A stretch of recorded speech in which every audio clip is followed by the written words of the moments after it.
ஒரு சுற்று பேச்சுவார்த்தை முடித்ததற்கு பிறகு ராகுல் காந்தியினுடைய தூதுவராக வந்து கிரீஷ் சோடங்கர் இந்த கருத்தை பதிவு செய்கிறார் என்றால் எங்கள் தலைவர் போட்ட பொலிட்டிக்கல் பாம்பு வெடிச்சிட்டு பெரிய ஒரு பிம்பத்தை கட்டியமைக்கிறார்கள் மெகா கூட்டணின்னு.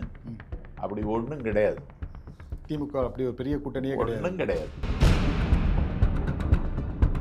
அது கூட எங்களுக்கு மரியாதை தானே. தாவேக்காங்கிற பேரை சொல்லுவதற்கே தயங்கினவங்க இல்லைங்க. அவங்களுக்கு நாக்கு சுழுக்குச்சு. அட்டக்கத்தி அப்படின்னு சொன்னவங்க தாவேக்காவை காட்டி பேரம் பேசக்கூடிய அளவுக்கு தமிழ்நாட்டில் தாவேக்கா இன்னைக்கு ஒரு தாக்கத்தை ஏற்படுத்தி இருக்கா, ஒரு வீச்சை ஏற்படுத்தி இருக்கா? நேற்றுக்கு நாடாளுகிற பிரதமர் வந்து பேசிட்டு போறாரு. திமுக மேல அடுக்கடுக்கான குற்றச்சாட்டுகளை வச்சுட்டு போறாரு. அதுக்கு எதிர்வினை ஆற்றுகிற இடத்துல திமுக இல்லை. அவங்க தானே கடுமையாக விமர்சிச்சுட்டு இருக்காங்க. காங்கிரஸ் கட்சியை விட திமுக தான் பாஜகவை கடுமையாக விமர்சிக்கவே எழுதுங்கிறாங்க. விமர்சிக்க வேண்டும், அது செய்யலை இன்னைக்கு. ஆனால் சமீபத்தில் கடந்த வாரம் சமூக வலைத்தளங்களை பார்த்தீங்கன்னா விஜய்க்கு 1000 தங்கைகள் இருக்கலாம், அக்காக்கள் இருக்கலாம், ஏன் நாங்கள் கூட பொண்டாட்டியாக கூட இருப்போம் அப்படிங்கிற மாதிரி ஒரு விமர்சனம் வந்துச்சு. அது எப்படி பார்க்குறீங்க நீங்கள்? அப்படி யாரு சொன்னது? அப்படி ஒரு பொண்ணு பேட்டி கொடுத்துருக்குது. அப்படி சொல்லக்கூடாது. 1000 தங்கச்சி இருக்கிறோம், 1000 அக்கா இருக்கிறோம், பொண்டாட்டியா கூட இருந்துட்டு போறோமே, எங்க தளபதிக்கு நாங்க நிப்போம். 12.5 லட்சம் 18 to 19 வயதுள்ள வாக்காளர்கள் மட்டும் 12.5 லட்சம் பேர். இந்த 12.5 லட்சம் ஓட்டும் தாவேக்காவும். பால்ல நெய் மறைஞ்சிருக்கிறது மாதிரி, விறகுல தீ உறங்கி கிடக்கிறது மாதிரி இன்னைக்கு தாவேக்காவுக்கு ஒரு ஆள தமிழ்நாட்டில் இருக்கு. இந்த அலை பேரலையா மாறுமா? இல்லை இல்லை, பேரலையா இல்லை, ஆழி பேரலையா மாறும். அந்த கட்சியில் ஒரு பெண்மணி சொல்றா, உங்க கூட்டத்தில் முருகன் படம் வைப்பீங்கன்னா, முருகன் என்ன பிஜேபியினுடைய தேசிய செயற்குழு உறுப்பினர் தான். கடவுளுக்கு நீங்க நான் அத்தாரிட்டியா? உங்க கூட்டத்தில் முருகன் படம் வைப்பீங்களான்னா, அம்மன் படம் வைப்பீங்களா, முருகன் படம் வைப்பீங்களான்னு அந்த அம்மா கேட்கிறா. கொஞ்சமாவது அடிப்படை அறிவு இருக்கா? பிஜேபி கட்சியை சார்ந்தவர் அமைச்சர்கள் ஆக முடியாதுன்னு சொன்னாரா? நயினார் நாகேந்திரனுக்கு பதில் சொன்னாரா? அச்சடிச்ச பிண்ட மாதிரி உட்கார்ந்துருக்க, இடிச்சு வச்ச புடி மாதிரி. எங்கள் ஆட்கள் அமைச்சர்கள் ஆவார்னு நயினார் நாகேந்திரன் சொல்றாரு. அதுக்கு நீ பதில் சொல்ல முடியல? இல்ல, ஒவ்வொரு முறையும் இந்த மாதிரி கூட்டங்கள் நடந்து முடிஞ்ச பிறகு அதுல வந்து எடப்பாடி பழனிசாமி அவர்கள் சொல்றாங்க அதிமுக ஆட்சி தான் அமையும், அதிமுக தனி பெரும்பான்மையில் ஆட்சி அமையும்னு சொல்றாங்களே.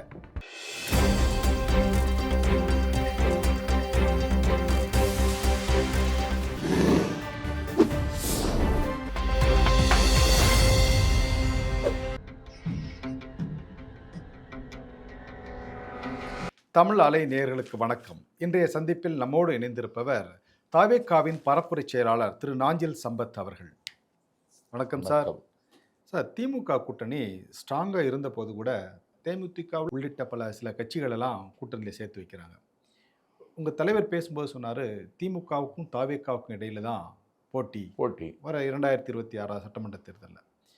அதுபோட கடைசியாக பேசும்போது சொன்னார், நாம் விக்கிரவாண்டியில் கொளுத்தி போட்ட பாம், பொலிட்டிக்கல் பாம் வெடிச்சு செதற ஆரம்பிச்சிருச்சுன்னு. பட் எந்த சூடுமே தெரியலையே, பாம் என்ன நமத்து போச்சா? நேற்று முன்தினம் காங்கிரஸ் கட்சியின் சார்பில் கிரீஷ் சோடங்கர், அந்த கட்சியினுடைய மாநில தலைவர் செல்வ பெருந்தகை, ஒடிசாவில் வட இந்தியாவிலிருந்து ஏதோ ஒரு மாநிலத்திலிருந்து ஒரு பிரதிநிதி திமுக குழுவோடு பேச்சுவார்த்தை நடத்தினார்கள். பேச்சுவார்த்தை நடத்தி கிரீஷ் சோடங்கர் டெல்லி போயிட்டார். அந்த கூட்டணி வரும்னு திமுக நினைத்து கொண்டிருக்கிறதான்னு எனக்கு தெரியாது. திமுக எங்களுக்கு 25 தொகுதிகளை ஒதுக்க முன் வந்துள்ளது. ஆனால் அது எங்களுக்கு ஏற்புடையதாக இல்லை. எங்களது தேவை அவர்களிடம் தெளிவாக தெரிவித்துள்ளோம். தொகுதி பங்கீடு தொடர்பாக எங்களது குழுவினரும் திமுக குழுவினரும் சுமார் 1 மணி நேரம், எல்லா கட்சிக்கும் 5-5 மினிட் தான், 1 மணி நேரம் விரிவாக ஆலோசனை நடத்தினோம். நாங்கள் சமர்ப்பித்த பட்டியலை திமுக ஏற்கும் என்று நம்புகிறோம். அவர்கள் எங்களுக்கு 25 தொகுதிகளை ஒதுக்க முன்வந்தார்கள். ஆனால் அது எங்களுக்கு ஏற்புடையதாக இல்லை. ஆரம்பத்திலிருந்து திமுக தானே சொல்லிட்டு இருக்காங்க, உங்களுக்கு 25 தொகுதிக்கு மேலே கொடுக்க முடியாது அப்படின்னு சொல்லி. முறை கொடுத்த இதுதான் அவர்களிடம் தெளிவாக தெரிவித்துள்ளோம். தாவேக்கா ஒரு புதிய கட்சி, அவர்களை நாங்கள் குறைத்து மதிப்பிட முடியாது. இளைஞர்களிடையே அவர்களுக்கு நல்ல வரவேற்பு கிடைத்து வருகிறது. அதுபோல தமிழகத்தில் காங்கிரசின் வலிமையும் எங்கள் தலைவர் ராகுல் காந்தியின் செல்வாக்கையும் அவர்கள் அங்கீகரித்து வருகிறார்கள். தற்போதைய நிலையில் திமுகவுடன் பேச்சுவார்த்தை நடைபெற்று வருகிறது.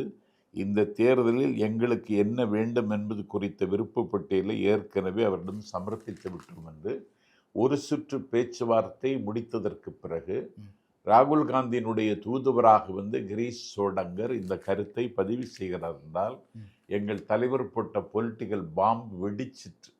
ஒன்றும் வெடிக்கலையே, அவங்க தான் பேச்சுவார்த்தை நடத்திட்டு இருக்காங்க. செல்வ பிறந்தைய சொல்கிறாரு, பேச்சுவார்த்தை சுமூகமாக நடந்துட்டுருக்கு, எங்களுடைய கோரிக்கை வைக்கிறோம், மேலும் பேச்சுவார்த்தைகள் மூலமாக நாங்கள் தீர்த்துறோம். பட் நீங்களும் வருவாங்கன்னு காத்துட்டு நாங்கள் கூப்பிட்டோமா? எங்க தரப்புல எந்த முயற்சியும் எடுக்கல. வந்து காங்கிரஸ் அங்கீகாரம் எங்க தலைவர் சொன்னது பொலிட்டிக்கல் பாம்பு வெடிக்கும்னாரு, வெடிச்சிருச்சு. நேற்று டெல்லியில போய் இது வெடிச்சிருக்கு. சரி, சென்னையில இருந்து போனவர் டெல்லியில போய் இது சொல்லி இருக்காரு. அந்த கட்சியில ஒவ்வொரு கட்சியையும் சமாதானப்படுத்துவதற்கு படாத பாடுபடுகிறார். இந்திய யூனியன் முஸ்லீம் லீக் காலமாக திமுகவோடு தோழமை கொண்டிருக்கிற ஒரு கட்சி. காதர் மைதீன் தேசிய தலைவர். இன்னைக்கு அவர் தகைசால் விருது பெற்றவர். 3 தொகுதியில ஏற்கனவே கொடுத்து ஏற்கனவே 3 தொகுதியிலும் தோற்று போய் இப்பொழுது 2 தொகுதி கொடுக்கிறேன்னு சொல்லி 2 தொகுதிக்கு அவர் ஒத்துக்கிட்டு வெளியே வர்றாரு. மயங்கி விழுந்துட்டார். ஒவ்வொரு தலைவரும் விழுவாங்க. இந்திய கம்யூனிஸ்ட் கட்சி பேச்சுவார்த்தைக்கு போனாங்க, எண்ணிக்கை எவ்வளவு, என்ன பேசினாங்கன்னு வெளியே தெரியாது. இடதுசாரி கம்யூனிஸ்ட் கட்சி சண்முகம் ஐயா போனாரு, பேசினாரு, பேச்சுவார்த்தை சுமூகமாக நடந்ததுன்னு சொல்லிட்டு வந்துட்டார். 8 தொகுதிக்கு நாடாளுமன்ற மேலவை உறுப்பினர் வேணும்னு இல்லாத கட்சி கேட்குது. அது என்ன நடக்கும்னு தெரியாது. அதனால பெரிய ஒரு பிம்பத்தை கட்டியமைக்கிறார்கள் மெகா கூட்டணின்னு. அப்படி ஒன்றும் கிடையாது. திமுக அப்படி ஒரு பெரிய கூட்டணியே ஒன்றும் கிடையாது. எல்லாரும் விருப்பப்பட்டு அங்கே போய் சேர்றாங்க. இது எந்த தாக்கத்தை ஏற்படுத்தாது. நீங்கள் வந்து கூட்டத்துக்கு முதல்ல விக்கிரவாண்டி கூட்டத்திலே நீங்கள் சொல்லிட்டீங்க, ஆட்சியில் பங்கு அதிகாரத்தில் பங்குன்னு சொல்லிட்டீங்க. பட் இன்னைக்கு வரைக்கும் யாருமே உங்ககிட்ட அட்லீஸ்ட் திமுகவோட பேச்சுவார்த்தையாக நடத்துகிறாங்க. தேமுதிகவில் போய் ஒரு ஆப்ஷன் இருந்து கூட உங்க கூட வரலாம், அவங்க திமுகவில் போய் ஜாயின் பண்ணிட்டாங்க. ஆனால் தாவேக்காவில் இன்றைக்கு வரை யாருமே வந்து கூட்டணி பேச்சுவார்த்தை நடத்தின மாதிரி இன்னும் நாள் இருக்கு. ஏன் காங்கிரஸ் கட்சி இப்படி யோசிக்கிறது? ஏன் கூட்டணி கட்சிகள் இன்றைக்கு அதிருப்தியில் இருக்காங்க? அதை சரி செய்வதற்கு திமுக எடுக்கிற நடவடிக்கை என்ன? எல்லாம் ஒன்றை வசதியாக மறந்து விடுகிறார்கள். ஏன் இந்த விரிசல் வருகிறது? திமுக சொல்கிறாங்க, இந்த மாதிரி தாவேக்காவை காட்டி எங்கள்கிட்ட நீங்கள் பேரம் பேச நினைக்கிறீங்க அப்படின்னு. உங்களை காட்டி தான் அவங்க பேரம் பேசுறதுக்காக உங்களை பயன்படுத்துகிறாங்க அப்படிங்கிற மாதிரி எடுத்துக்கலாமா? அது கூட எங்களுக்கு மரியாதை தானே. இல்லை, அது என்ன தாவேக்காங்கிற பேரை சொல்லுவதற்கே தயங்கினவங்க இல்லைங்க. அவங்களுக்கு நாக்கு சுழுக்குச்சு. அட்டக்கத்தி அப்படின்னு சொன்னவங்க தாவேக்காவை காட்டி பேரம் பேசக்கூடிய அளவுக்கு தமிழ்நாட்டில் தாவேக்கா இன்னைக்கு ஒரு தாக்கத்தை ஏற்படுத்தியிருக்கா, ஒரு வீச்சை ஏற்படுத்தியிருக்கா. அப்போ என்ன செய்யுது? இன்னைக்கு திராவிட முன்னேற்ற கழகத்தினுடைய ஆட்சியை கடுமையாக விமர்சிக்கிறார் தமிழ்நாட்டுக்கு வந்த நாடாளும் பிரதமர். என்ன எதிர்வினையாற்றினீங்க? ஏற்கனவே வந்த கூட்டத்தில் சொன்னார், அமைச்சர்கள்லாம் போட்டி ஊழல் இல்ல மாஃபியானார், கிரிமினல், ஊழல் மாஃபியானார், ஊழல் மாஃபியானாரு, கிரிமினல். அதுக்கு ஒரு பேர் சொன்னார், சிஎம்சியா அப்படின்னு சொல்றாரு. இதுக்கு என்ன எதிர்வினை ஆற்றினீர்கள்? எந்த எதிர்வினையும் ஆற்றல. அப்போ உங்க தலைவர் சொன்ன மாதிரி ரகசிய உறவு வச்சிருக்காங்க. நான் என்ன கேட்குறேன், நிதி ஆயோக் கூட்டத்துக்கு தமிழ்நாட்டின் தேர்ந்தெடுக்கப்பட்ட மக்களால் முடிசூட்டப்பட்ட முதலமைச்சர் போக வேண்டும். 4 வருஷம் போகல, 5வது வருடம் போகிறார். என்ன காரணம்?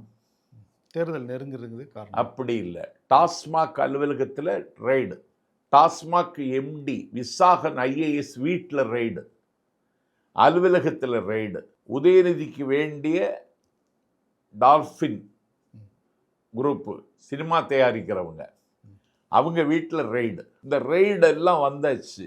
அடுத்தது கை வைக்க போகிறது தம்பி உதயநிதிக்கு மேலேன்னு அண்ணன் ஸ்டாலின் உணர்ந்துட்டார். அதனால பிள்ளை பாசம் அவரை போக வைத்ததை தவிர மாநில பாசம் போக வைக்கல. 4 நிதி ஆயோக் கூட்டத்தை புறக்கணித்த முதலமைச்சர் இப்போது ஏன் போகிறார் என்றால் அவர்களுக்கு நெருக்கடி வந்துவிட்டது. இன்னைக்கு திமுகவுக்கும் பிஜேபிக்கும் கள்ள உறவுன்னு எங்க தலைவர் கூட்டத்திலேயே சொன்னாரு. சனாதனத்தை டெங்கு கொசுவை அழிப்பது போல, மலேரியா கொசுவை அழிப்பது போல அழிப்போன்னு வீராவேசமா உதயநிதி பேசினாரு. ஜம்முவில் வழக்கு, மகாராஷ்டிராவில் வழக்கு, ராஜஸ்தானில் வழக்கு, பீகாரில் வழக்கு, கர்நாடகத்தில் வழக்கு. உதயநிதி எடுத்த நடவடிக்கை என்ன? வேற யாரையும் இப்படி விட்டு வைப்பீங்களா? என்ன காரணம்? அப்ப சமரசம் செய்து கொண்டார். அது வழக்கு நடந்து கொண்டு தானே இருக்கு. வழக்கு நடந்துட்டு தானே இருக்கு. கோர்ட்டுக்கு போக வேண்டாமா? அதனால அவங்களுக்குள்ள ஒரு ரகசிய உடன்பாடு. நாங்கள் எப்படி இருப்போம், நீங்கள் எப்படி இருந்தீங்க, நம்மளாம் அட்ஜஸ்ட் பண்ணிக்கிடுவோம் அப்படின்னு. ஒரு ஒரு ஒரு பெரிய மாஃபியா அப்படின்னு சொன்னது பிறகு கூட எதிர்வினை ஆற்றலை. நேற்றுக்கு நாடாளுகிற பிரதமர் வந்து பேசிட்டு போகிறாரு. திமுக மேலே அடுக்கடுக்கான குற்றச்சாட்டுகளை வச்சுட்டு போகிறாரு. அதுக்கும் எதிர்வினை ஆற்றுகிற இடத்துல திமுக இல்லை. அவங்க தானே கடுமையாக விமர்சிச்சுட்டு இருக்காங்க. காங்கிரஸ் கட்சியை விட திமுக தான் பாஜகவை கடுமையாக விமர்சிக்கிறேங்கிறாங்க. விமர்சிக்க வேண்டும், அது செய்யலை. இன்னைக்கு நீங்கள் இன்னைக்குள்ள முரசொலி எடுத்து பாருங்க, அது பற்றியெல்லாம் எந்த செய்தியும் வராது. அது நேற்று முதலமைச்சருக்கு பிறந்த நாள் இல்லையா, அதனால அந்த செய்தி பிரதானமாக இருந்தது. ஆமாம் ஆமாம், வரல. அதனால முதலமைச்சருடைய பிறந்த நாளை நேற்றுக்கு களகட்டலை. எப்படி சொல்கிறீங்க? எல்லாம் பிரம்மாண்டமாக நடந்துச்சு அப்படின்னாங்க. பிரம்மாண்டம்னா நீங்கள் முரசொலியை பார்த்துட்டு தெரிஞ்சுக்கிடக்கூடாது. அது வந்து ஒரு பக்கத்துக்கு 1 லட்சம் ரூபா, 1 கோடி ரூபாய் வந்திருக்கும் முரசொலிக்கு. அதாவது அந்த குடும்பத்துக்கு வந்திருக்கும். இது இப்படித்தான் கட்சி நடத்துகிறாங்க. இது வந்து தமிழ்நாட்டு மக்கள் மத்தியில் மிகப்பெரிய கோபத்தை, அதுவும் திமுக தோழர்களுக்கே இன்றைக்கு கடுமையான வலியிலும் வேதனையிலும் இன்றைக்கு அவர்கள் இருந்து கொண்டிருக்கிறார்கள். திமுக கட்சி சிறப்பாக செயல்படுறதுனால தான் அதிமுகவோட 3 முறை முதலமைச்சராக இருந்த திரு ஓ பன்னீர்செல்வம் கூட போய் திமுகவில் இணைஞ்சிருக்கார், ஒரு அடிப்படை உறுப்பினராக. அதை எப்படி நீங்கள் பார்க்குறீங்க? அதான் சொன்னது, அதிமுக 2 அப்படின்னு போடலாம். அறிவாலயத்தில் 2.0, அதிமுக 2.0 போடலாம். ஏன்னா அதிமுக அலுவலகத்தில் பிஜேபி 2ன்னு போடலாம். அவங்க அந்த முடிவுக்கு எடுத்து வந்துட்டாங்க. இவங்க இப்படி வந்துட்டாங்க. எத்தனை பேர் இருக்காங்க? அமைச்சர்கள் எத்தனை பேர்? 8-9 பேர் இருப்பாங்க. மாவட்ட செயலாளர்கள் எத்தனை பேர்? அங்கீகரிக்கிறாங்க. அதான் மாற்று கட்சியிலேருந்து வந்தால் கூட ஒரு அங்கீகரித்து திமுக அவங்களுக்கு இடம் கொடுக்குறாங்க. அப்போ இது என்ன வியாபாரம்? இது ஒரு இந்திய கம்யூனிஸ்ட் கட்சிக்காரன் திமுகவில் போய் சேர்ந்தானா? இடதுசாரி கம்யூனிஸ்டில் இருக்கிறவன் திமுகவில் போய் சேர்ந்தானா? அவங்க தான் அங்கேயே தானே இருக்காங்க, போய் இங்கே போய் சேரணும். அதைத்தான் சொல்கிறேன். அதிமுகவில் பலவீனமான கொக்கி இங்கே வந்து சேர்ந்து விடுகிறது. அவர்கள் இங்கே வந்து பலன் பெற்று விடுகிறார்கள். அவர்களை வைத்துக்கொண்டு திமுகவை அண்ணன் ஸ்டாலின் இயக்குகிறார். அதனால காலமாக திமுகவுக்கு உழைத்தவர்கள் இந்த நாட்டில் இன்றைக்கு சிலுவை சுமந்து கொண்டிருக்கிறார்கள். நான் நேற்றைக்கு புதுக்கோட்டையில் பேசினேன். கவிச்சுடர், கவிதை பித்தர், கலைஞர் தலைமையில் கவிதை பாடியவர், தமிழ்நாட்டினுடைய கவியரங்கத்திற்கு தலைமை தாங்குகிற தகுதியில் இருக்கிற ஒரே கவிஞர் அதுதான், அவர் தான். இன்னைக்கு வாலி தலைமை தாங்கிய காலம், பிறைசூடன் தலைமை தாங்கிய காலம் மாறி இன்னைக்கு ஒரு கம்பன் விழாவிலையும் பாடுவார் கவிதை பித்தர். அவ்வளவு புலமை. எதுகை மோனை முறியாமல், யாப்புக்கு எந்த ஆபத்தும் வராமல் ஓசையோட பாடுகிற ஆற்றல் பெற்றவர் கவிதை பித்தர். நீ யாருக்கெல்லாமோ பதவி கொடுத்தியே, மக்கள் திலகம் எம்ஜிஆர் கண்ணதாசன் அரசவை கவிஞர் என்று பதவி கொடுத்த அழகு பார்த்தார். முத்துலிங்கத்தை அரசவை கவிஞர் என்று அழகு பார்த்தது அதிமுக. புலமை பித்தன், தமிழை முறையாக படித்த பேரறிஞர், அவருக்கு அந்த வகுப்பை கொடுத்தாங்க. நீ ஏன் கவிதை பித்தனுக்கு கொடுக்கல? எந்த திறமசாலியும் ஒத்துக்கிட மாட்டாங்க. புதுக்கோட்டையில் 13 ஆண்டு காலம் மக்கள் திலகம் எம்ஜிஆர் முதலமைச்சராக இருந்த பொழுது கலைஞரோடு கைகோர்த்த அந்த மாவட்டத்தில் கட்சியை உயிர் கொடுத்து வளர்த்தவர்கள் பேர் பெரியண்ணன். அவர் காலமாகி போனார். அவருடைய பையன் அரசு, இன்றைக்கு அவனுக்கு ஒரு கண் பார்வை இல்லை, உடல் நலிவுற்று விட்டார். என்னை பார்த்தா அவருக்கு அடையாளம் தெரியல. அவருக்கு ஒரு பொறுப்பு அந்த மாவட்ட அளவிலேயாவது கொடுத்தியா? நீ கொடுக்கல. ஜே கல்லூரி வச்சவர் ரகுபதி, அவர் தான் இன்றைக்கி மணல் மாஃபியாக்களுக்கு மடியில் படுத்து கிடக்கார். சட்டத்துறை அமைச்சரா? சட்டத்துறை அமைச்சரை தூக்கி இவர்கிட்ட கொடுத்துட்டாங்க, அண்ணன் துரைமுருகன்ட. அவர்கிட்ட இருந்த லாகாவை, மணல் லாகாவை இவர்கிட்ட கொடுத்துட்டாங்க. செல்வம் கொளிக்குது. புதுக்கோட்டையில் திலகர் திடலில் நாஞ்சில் சம்பத்துங்கிற ஒரு சாமானிய சொற்பொழிவாளனுக்கு இவ்வளோ பெரிய கூட்டம் கூடுதுன்னா திமுகவை ஆளை குழி தோண்டி புதைக்கணும்னு மக்கள் முடிவெடுத்துட்டாங்கிறதுக்கு இந்த கூட்டம் உதாரணம்.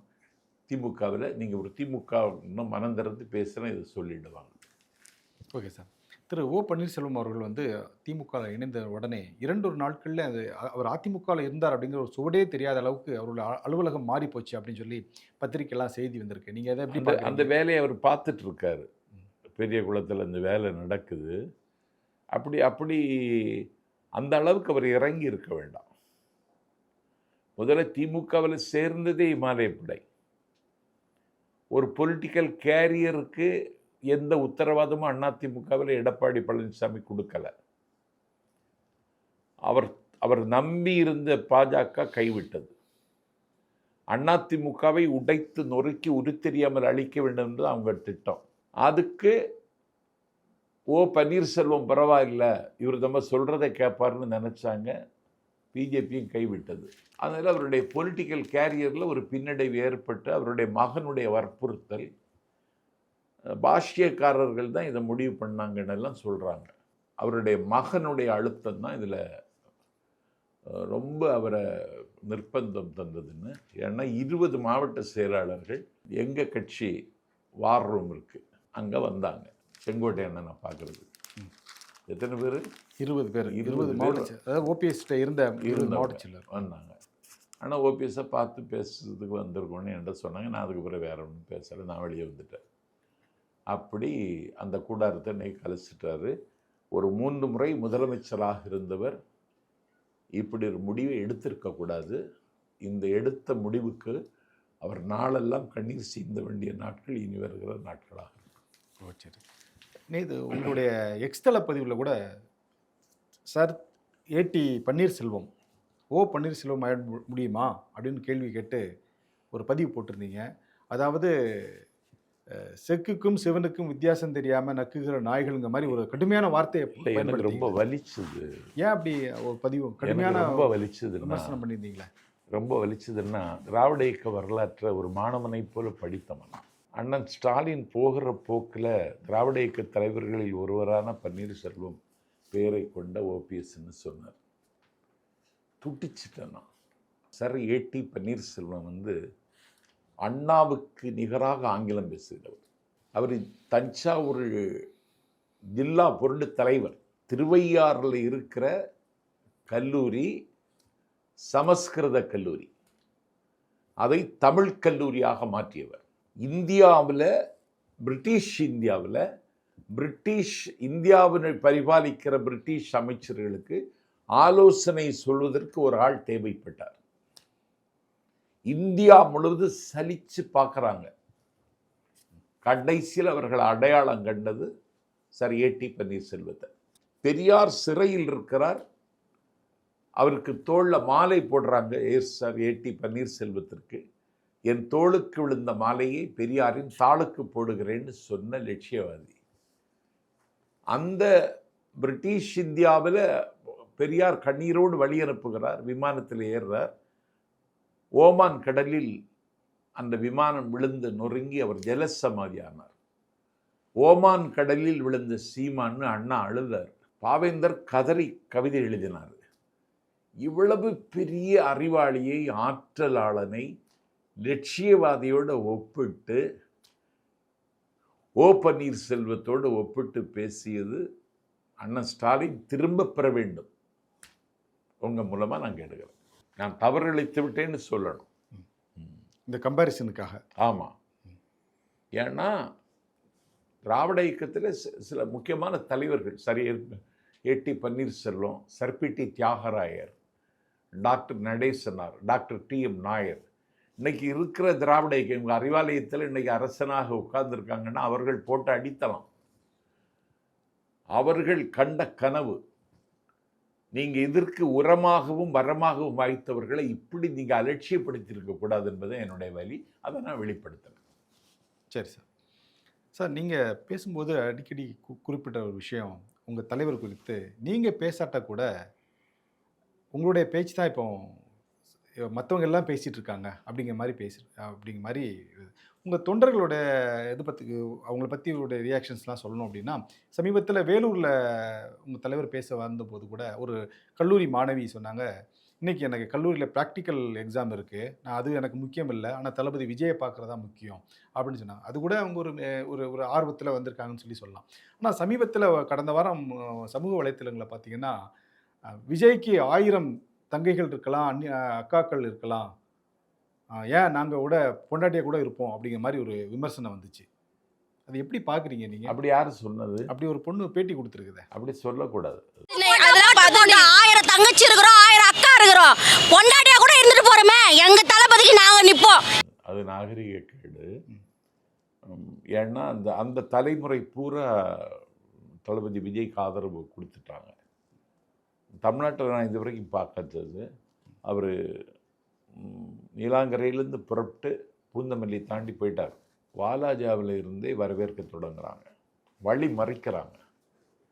வாலாஜாவில் இருந்து 3 மணி நேர பயணம், 1 லட்சம் பேர் பின்னாடி போயிட்டே இருக்காங்க. 2 வீலரில் காரில் போயிட்டே இருக்காங்க. அகரம் சேரியில் கூடின கூட்டம் இல்லை. 82 நிபந்தனை விதிச்சாங்க விஜயமங்கலத்தில், 50 நிபந்தனை விதிச்சாங்க சேலத்தில். இங்கே நிபந்தனை 4900 பேர் தான் வரணும்னு. ஆனால் அவருக்கு பின்னாடி போனதே 1 லட்சம் பேர். இன்னைக்கு ஒரு உண்மையை சொல்கிறேன் உங்களுக்கு, எல்லா கல்லூரி மாணவர்களும், நீங்களே இங்கேருந்து இப்போ ஒரு மைக் எடுத்துட்டு நியூ காலேஜில் போய் மாலை 4 மணிக்கு நில்லுங்க, எல்லாரும் தாவேக்கா.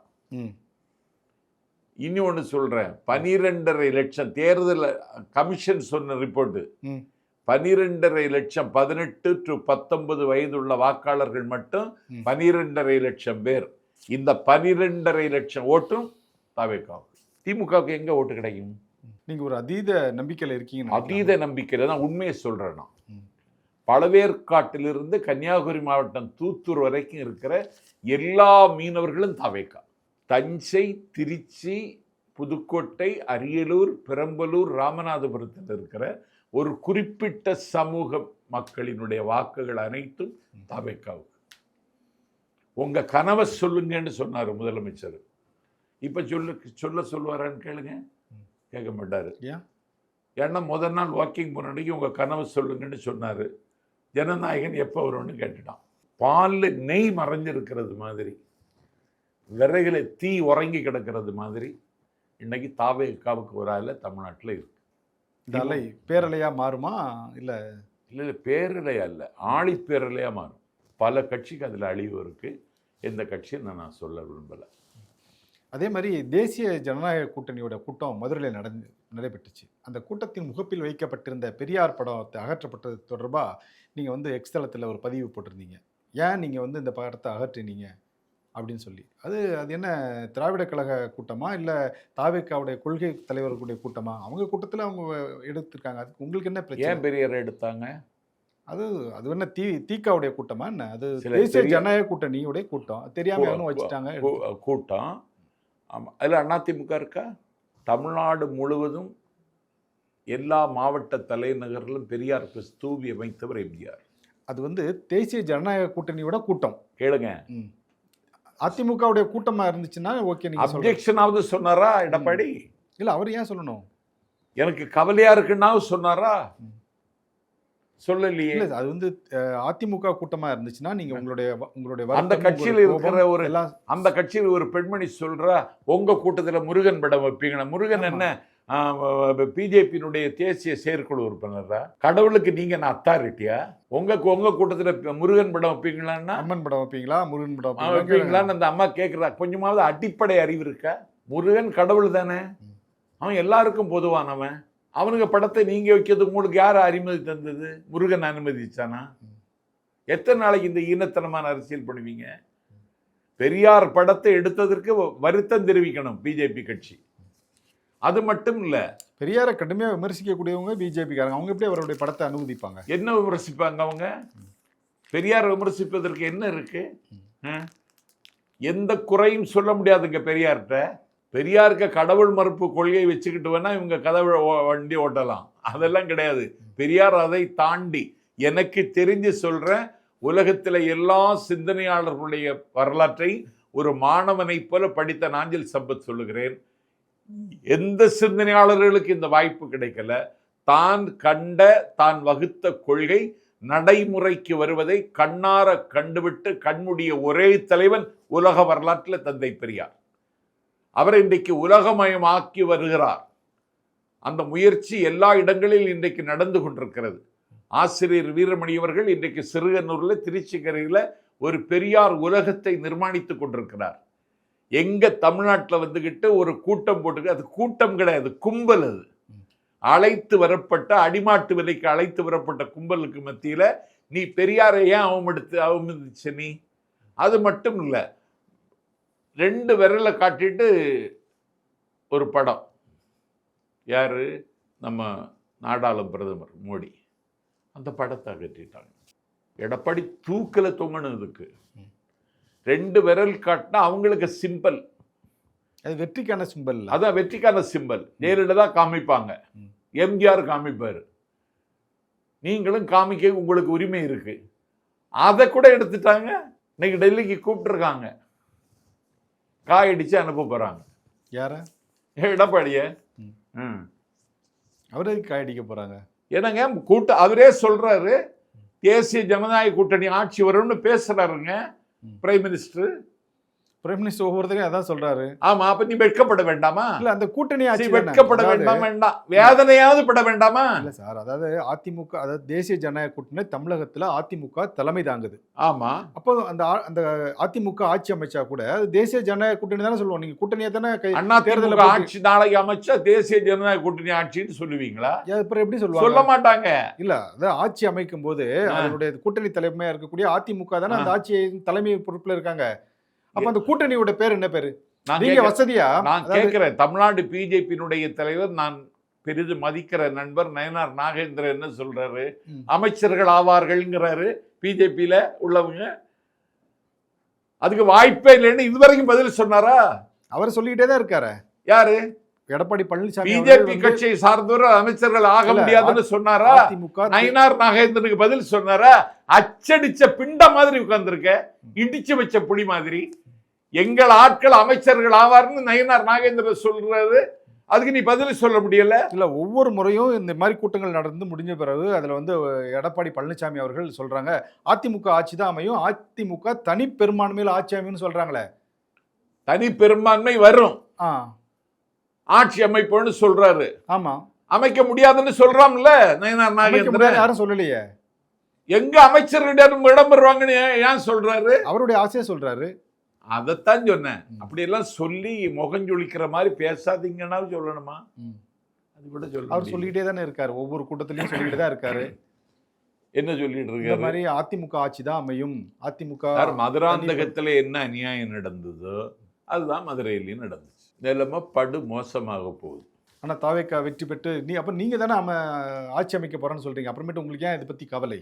கவலைப்படணும் இல்லைங்க.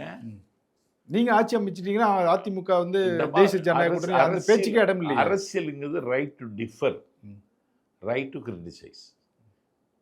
பெட்டி கடையில் சோடாவில் உப்பு இல்லைன்னாலும் தப்புன்னு சொல்லணும், அதுங்கிறது அரசியல். நாங்கள் செய்கிறோம், நாங்கள் அந்த பயணத்தில் உறுதியாகவும் இருக்கோம்.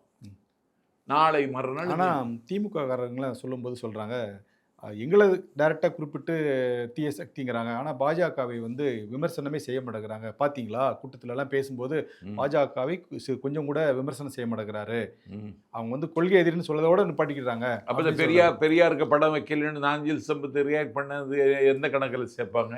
அவங்க உங்கள் தலைவர் சொல்லுங்கிறதானே சொல்கிறாங்க. தலைவர் எங்கன்னு சொல்லணுங்க. நான் கட்சியினுடைய கேம்பெயின் செக்ரட்டரி. ஆமாம், அவருடைய குரலை தான் நான் எதிரொலிக்கிறேன். அவருக்கு அனுமதி இல்லாமல் நான் பேச முடியுமா? திமுக கதை முடிய போகுதுங்க. அவங்க ஸ்ட்ராங்காக இருக்கான்லாம் சொல்ல. நல்ல ஸ்ட்ராங்கு, நல்ல ஸ்ட்ராங்குன்னா ஒரு 15,000 கோடி வச்சுருக்காங்க ஏவா வேலு மட்டும். நல்ல ஸ்ட்ராங். அவங்க வந்து எப்படினாலும் ஆட்சி அமைச்சே தீர்வோம் அப்படிங்கிற முடிவில் தீவிரமாக இருக்கிறாங்க. ஆனால் நீங்கள் பேசிட்டே தான் இருக்கீங்க, ஒரு செயல்பாடும் இல்லையே. என்ன செயல்பாடு இல்லை? நாளை கழிச்சு வந்து பாருங்க. எங்கே வந்து பார்க்கணும்? தஞ்சாவூருக்கு வந்து பாருங்க. இல்லை, அதான் நடைபெற்ற கூட்டங்களில் பார்த்தீங்கன்னா ஈரோட்டில் சரி, வேலூரில் சரி, சேலத்தில் சரி, அவர் பேசும்போது நீங்கள் தான் சொல்கிறீங்க, அவர் பேசும்போது ஒரு வாரத்துக்கு இந்த பேச்சுவார்த்தைகள் வந்து பரவலாக பேசப்படுது, பரவலாக இருக்குது. அதுக்கப்புறம் அப்படியே அமைதியாகிடுதே. ஆமாம், அது அடுத்த கூட்டம் வந்துடுறது இல்லை. அதுக்கு பிறகு சார் எங்கள் தலைவர் என்ன சொன்னாலும் தமிழ்நாட்டு மக்கள் மறக்கிறது அதை. கேட்டிங்களா? அதை ஞாபகத்தில் வச்சுட்டே தான் இருக்காங்க. ஒவ்வொரு கூட்டமும் ஒரு பெரிய தாக்கத்தை அந்த வட்டாரத்தில் ஏற்படுத்திக்கிட்டே தான் வர்றார். சட்டமன்ற தேர்தலுக்கு எங்களுக்கும் கூட்டணி அமையும். கூட்டணி இல்லாமலும் வெற்றி பெறுவதற்கான வாய்ப்பு தமிழ்நாட்டில் தாவேக்காவுக்கு மட்டும்தான் இருக்கு. சார், கூட்டணி அமையுமா இல்லை தனித்தனி? கூட்டணி அமையும். இப்போ யார் வரான்னு சொல்லிட்டாங்க, யாருன்னு தலைவர் அறிவிப்பார். காங்கிரஸ் தான் இப்போதைக்கு தத்தளிச்சிட்டு இருக்காங்க. காங்கிரஸ் மட்டும் இல்லை, இன்னும் பல கட்சிகள் வருவதற்கு வாய்ப்பு. அந்த பொலிட்டிக்கல் பாம் அப்போ வெடிக்கும். வெடிக்கும். கண்டிப்பாக வெடிக்கும். எதிர்பார்ப்போம் சார். நன்றி, வணக்கம். நன்றி.